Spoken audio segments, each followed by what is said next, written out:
हम डिस्कस करने वाले हैं क्रायो प्रेजर्वेशन ऑफ गैमेट्स।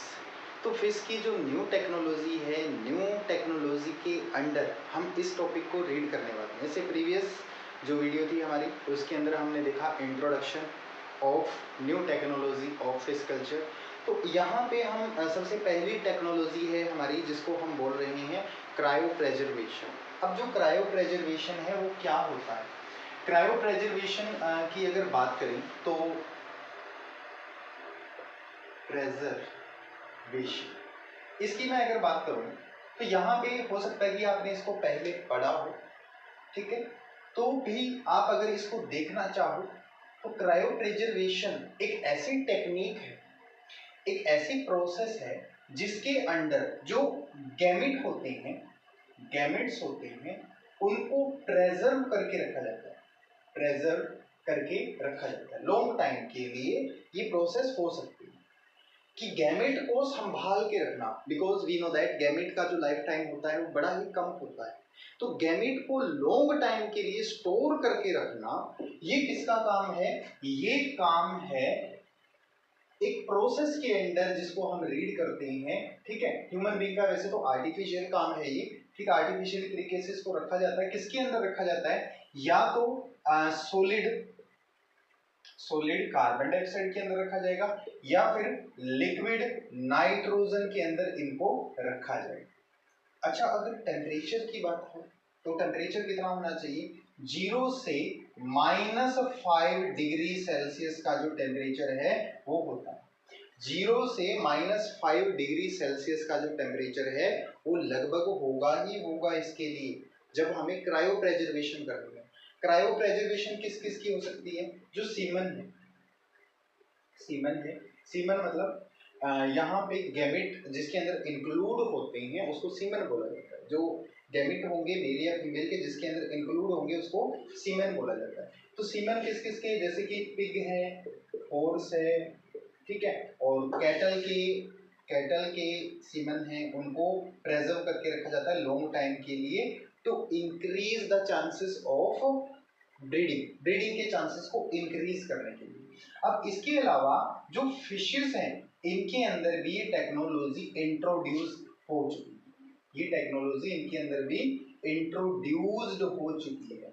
इस टेक्नोलॉजी के कारण ही जो फिशेस के अंदर हमें नंबर्स ऑफ वैरायटी देखने को मिलती है, फिशेस के अंदर number of chances of survival देखने को मिलते हैं। फिशेस के अंदर इंट्रोड्यूस होने के साथ साथ इसके क्या क्या फायदे रहे हैं वो भी तो हमें देखने हैं। तो क्या क्या फायदे रहे हैं, देखो, इसके जो फायदे होंगे, एप्लीकेशन या एडवांटेज की बात कर ले तो यहाँ पे establishing genetic material reverse for selective breeding, हमें एक ऐसा जेनेटिक मटेरियल मिल जाता है कि हम सिलेक्टिव ब्रीडिंग कर सकें। दूसरी बात यहाँ पे protecting endangered species bye gene banking, gene banking के थ्रू हम जो इंडेंजर्ड स्पीसीज है उनको प्रोटेक्ट कर सकते हैं, अच्छे तरीके से हम उनको सेफ रख सकते हैं। फिर इसके अलावा to undertake time independent distribution, जो टाइम इंडिपेंडेंट डिस्ट्रीब्यूशन है, जो स्पीसीज टाइम टू टाइम हमें मिल सकती है। तो अब इसमें टाइम का कोई चक्कर नहीं रहने वाला है, जब ब्रीडिंग की जरूरत होगी तब हमें सीमन मिल जाएगा, जेनेटिक मटेरियल की जरूरत होगी। To evolve desired genotype through cross breeding, desired जैसा जीनोटाइप हमें चाहिए वैसा जीनोटाइप हम इसके अंदर इन्वॉल्व कर सकते हैं। To enhance percentage of hatching by way of egg fertilization, egg fertilization से हम इनकी परसेंटेज, हैचिंग की परसेंटेज है उसको इंक्रीज करवा सकते हैं, बहुत ज़्यादा अमाउंट के अंदर बढ़ा सकते हैं। इम्प्रूव इंड्यूस फाइनिंग टेक्नोलॉजी, इससे हम इंड्यूस फाइनिंग टेक्नोलॉजी है उसको इम्प्रूव कर सकते हैं, ठीक है, जिसके अंदर वेस्टेज ऑफ सीमन है वो बहुत कम हो सकती है। To improve egg to improve easy transportation and distribution from one place to another place, एक एरिया से दूसरी जगह पे इनको पहुंचाना भी आसान हो जाता है, ट्रांसपोर्ट सिस्टम भी इजी हो जाता है इनके केस के अंदर। अब इसके अलावा अगर हम देखें यहाँ पे एक चीज और हमें इसके अंदर इवॉल्व करनी होगी, थोड़ा सा आपको ये जानना होगा कि जो सीमेन है या गैमेट है, ठीक है, गैमेट है, सीमेन है, या फिर फिशेस के केस के अंदर जो स्पर्म, सीमेन है या फिश स्पर्म, इसकी जो लाइफ टाइम होती है लाइफ टाइम होगी 2 से 3 मिनट होगी, 2 से 3 मिनट। ये किसके अंदर होगी? फ्रेश वाटर के अंदर हो सकती है, फ्रेश वाटर के अंदर ऐसा हमें देखने को मिलेगा 2 से 3 मिनट होगी। अब ये 2 से 3 मिनट अगर हम इनको एग के साथ डाल रहे हैं तो फर्टिलाइजेशन होने के ज़्यादा चांसेस हैं, फर्टिलाइजेशन इजीली हो जाएगी। तो इनकी लाइफ टाइम को बढ़ाने के लिए इनको या तो सॉल्टी वाटर के अंदर डाला जाता है, सॉल्टी वाटर के अंदर डाला जाएगा, या फिर जो सी वाटर है उसके अंदर इनको डाला जाएगा, जिससे इनकी जो लाइफ है ना वो इंक्रीज कर जाती है, इनकी लाइफ इंक्रीज कर जाती है, लाइफ टाइम इनका इंक्रीज हो जाता है। तो इनको इजी वे मिल जाता है, easy way to fertilize, fertilization के लिए इनके पास एक इजी वे बन जाता है। अब यहाँ से कौन कौन सी स्पीसीज है हमारे पास जो इस तरीके से फर्टिलाइज हो रही है, क्रायो प्रेजर्वेशन मेथड से फर्टिलाइज हो रही है? तो हमारे पास देखने वाली जो स्पीसीज है वो कौन कौन सी है? एक तो कटला है, कटला, लेबियो है, लेबियो और रोहिता है, ये भी ठीक है। कटला, लेबियो, रोहिता तीनों की तीनों जो स्पीसीज हैं इसके अंडर आ रही हैं, तीनों ही इजीली याद हो सकती हैं, तो तीनों को आप आराम से लिख पाते हैं। कलेक्शन ऑफ जो स्पर्म है, ये कलेक्शन ऑफ मेल गैमेट है, उसकी टेक्निक क्या रहने वाली? सबसे पहले देखो जो उसकी टेक्निक रहेगी, टेक्निक के लिए कुछ स्टेप रहेंगे जिसके अंदर हमें कलेक्शन करना है, कलेक्शन ऑफ मिल्स, मिल्स होता है मेल गैमेट। अब यहाँ से collection of milk by stripping the healthy male, जो हेल्दी मेल होगा उसको स्ट्रिप करके इनका कलेक्शन किया जाएगा। इसके अंदर क्या हो गया, 9 पार्ट एक्सटेंडर सॉल्यूशन होता है और 1 part cryoprotectant freezing at 0 to -5 degree Celsius के ऊपर इसको फ्रीज किया जाता है।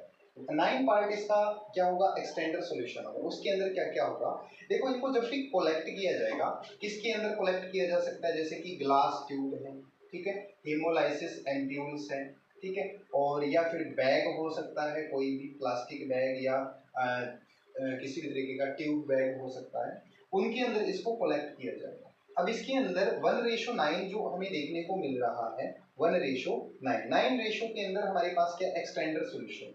जो एक्सटेंडर सॉल्यूशन होता है उसके अंदर क्या क्या होता है, आयनिक टोनिसिटी मीडियम हो सकता है जिसमें NaCl, KCl, CaCl2 हो सकता है। बफरिंग मीडियम हो सकता है जिसके अंदर NaHCO3, Na2, HPO4 या मैग्नीशियम का सल्फेट हो सकता है। न्यूट्रिएंट्स मिलेंगे इसके अंदर, फ्रक्टोज और मैनिटोल्स ये मिलेंगे, और मेम्ब्रेन प्रोटेक्टर मिलेगा जिसके अंदर सच एज लेसिथियम भी हो सकता है। तो ये एक एक्सटेंडर सॉल्यूशन के अंदर हमें देखने को मिलेगा। और जो गैमेट होंगे हमारे क्रायो प्रेजर्वेंट के पार्ट होंगे, क्रायो प्रोटेक्टेंट फ्रीजिंग किए जाएंगे 0 to -5 डिग्री सेल्सियस के ऊपर। अब इसे आगे देखें हम, जो हमारे पास मिल्ट है, अब इस मिल्ट को क्रायो प्रेजर्व करना है, तो सबसे पहले ये देखा जाता है कि जो मिल्ट है ये टेम्परेचर को टॉलरेट कर जाएगा या नहीं, टेम्परेचर को टॉलरेट कर जाएगा या नहीं, टॉलरेट कर सकता है या नहीं। सबसे पहले तो यही चीज देखी जाती है इसके अंदर कि टेम्परेचर टॉलरेंस है या नहीं। तो अगर ये टेम्परेचर टॉलरेट कर सकता है तो इसको या तो CO2 या फिर लिक्विड नाइट्रोजन, CO2 कैसी होती है भाई, ड्राई फॉर्म के अंदर, या फिर लिक्विड नाइट्रोजन के अंदर इसको रखा जाता है, जो टेम्परेचर रहता है 0 से -5 डिग्री सेल्सियस का टेम्परेचर रहेगा। 0 to -5 डिग्री सेल्सियस का टेम्परेचर यहाँ पे इसको मिलेगा ही मिलेगा। अब यहाँ पे वो प्रेजर्व किए जाएंगे। अच्छा, कॉमनली यूज भी हो सकते हैं, कॉमनली यूज्ड हो सकते हैं, जो क्रायो प्रेजर्वेंट हैं वो कॉमनली यूज हो सकते हैं, जैसे कि ग्लिसरॉल इसके अंदर रखा जाता है, ये डाइमिथाइल सल्फोक्साइड, डाइमिथाइल सल्फोक्साइड इसका यूज किया जा सकता है, डाइमिथाइल सल्फोक्साइड इसका यूज किया जा सकता है as commonly cryopreservant, commonly cryopreservant की फॉर्म के अंदर इनका यूज किया जा सकता है। हमें केयर क्या क्या करनी चाहिए, केयर किस किस बात का ध्यान रखना होता है? एक तो जो सॉल्यूशन है हमारा 1:9 के अंदर, इसको ध्यान से प्रेजर्व करना।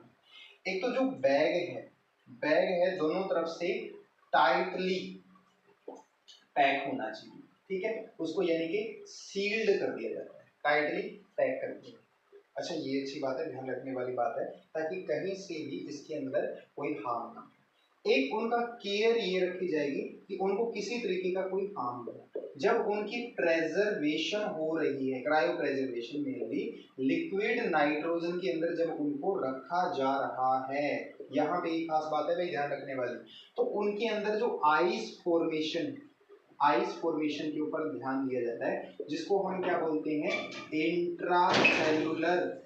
इंट्रासेलुलर आइस फॉर्मेशन जिसको बोला जाता है, ये ना हो, इंट्रासेलुलर आइस फॉर्मेशन ना हो, इसको बचाने के लिए उसको टाइटली सील्ड पैक किया जाता है। अब यहाँ पे टाइटली सील्ड पैक इसीलिए है ताकि वो अच्छे से बचे रहे। जो मिक्सचर हम 1:9 के अंदर प्रेजर्व कर रहे हैं, इस मिक्सचर को बोला जाता है डाइल्यूएंट। क्या बोला जाएगा, डाइल्यूएंट। यहाँ से आपसे एक नंबर में क्वेश्चन ये पूछा जा सकता है कि डाइल्यूएंट क्या होता है, व्हाट इज डाइल्यूएंट। जो क्रायो प्रेजर्वेशन किया जाता है मिल्क का, which is present in extender solution as well as gametic, जो कि क्रायो प्रेजर्व हो सकता है, इस पूरे मिक्सचर को हम क्या बोलते हैं, डाइल्यूएंट। इसके बाद अगर हम आगे देखें तो आगे आता है थानिन। थानिन क्या होता है, थानिन फॉर फर्टिलाइजेशन। देखो हमने जो मिल्क था उसको फर्टिलाइज कर लिया, अब वो बिल्कुल 0 to 5 -5 डिग्री सेल्सियस के ऊपर है, तो बिल्कुल फ्रीज है, तो उसको थोड़ा सा हीट करना तो पड़ेगा। हीट करने के लिए उसके लिए हमें क्या चाहिए, हॉट वाटर चाहिए। हॉट वाटर कितना होना चाहिए, उसको पहले हॉट वाटर के अंदर डिप करना पड़ेगा, लगभग 10 डिग्री सेल्सियस से 60 डिग्री सेल्सियस का हॉट वाटर हम यूज कर सकते हैं बिफोर फर्टिलाइजेशन। अब बिफोर फर्टिलाइजेशन के लिए जो एक्टिवेशन है, एक्टिवेशन फॉर फर्टिलाइजेशन, एक्टिवेशन कैसे होगा फर्टिलाइजेशन के लिए, इसके लिए मोबिलिटी ऑफ स्पर्म होना जरूरी है, स्पर्म की मोबिलिटी होना जरूरी है।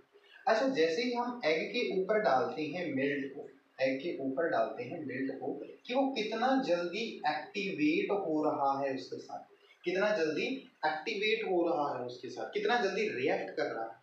अगर वो रिएक्ट नहीं कर रहा, अगर स्लो रेट है रिएक्शन का, तो यहाँ पे इस स्लो रेट को इंक्रीज करने के लिए यहाँ पे हमारे पास कुछ बफर सॉल्यूशन का भी यूज होता है, बफर सॉल्यूशन का भी यूज होता है, जैसे कारोपुरा सॉल्यूशन, इसका यूज होगा, या फिर टेप वाटर का भी यूज कर लिया जाता है। ये सब किसके लिए यूज किया जाता है, activation of fertilization with milk of egg, egg की एक्टिवेशन के लिए, ताकि एग अच्छे से उसके साथ एक्टिवेटली मेट कर पाए और अच्छे से स्पान की फॉर्मेशन हो पाए। तो ये हमारी वीडियो थी क्रायो प्रेजर्वेशन मेथड के ऊपर। उम्मीद करता हूँ आपको बड़े अच्छे से समझ में आई होगी।